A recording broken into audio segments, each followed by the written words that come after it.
Ces petits Ukrainiens préparent leur carte de vœux.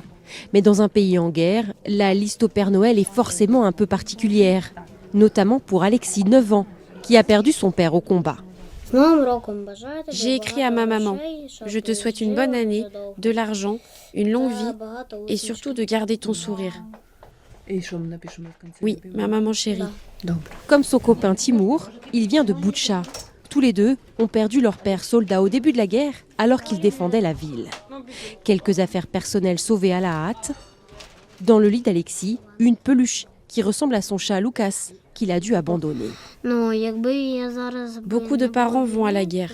S'il n'y avait pas la guerre, ma mère n'aurait pas dû vendre son appartement. Mon père serait encore là, avec un travail. Ça a changé toute ma vie. Ils sont 10 à partager ce dortoir et leur traumatisme de guerre qu'ils racontent à hauteur d'enfants. Il y a 2 mois, on était en train de jouer au ballon. Et pile quand on l'a envoyé fort contre le dortoir des filles, il y a eu un gros boom. Mais en fait, c'était pas la balle. On a compris que c'était un drone, au-dessus de nous. On a dû aller aux abris. La peur, c'est quelque chose que tu ressens là, ici. Cet orphelinat accueille une quarantaine de pensionnaires de 7 à 15 ans. Isolés, certains devront passer Noël sur place.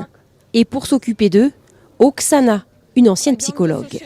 Dans leurs anciennes écoles, ils étaient souvent isolés, en détresse psychologique et en décalage avec leurs amis, car ceux qui ont encore leurs parents avaient du mal à comprendre leur peine. Dès la rentrée, il faudra faire un peu plus de place. De nouveaux enfants de Zaporijjia devraient arriver, fuyant les bombardements incessants au sud du pays.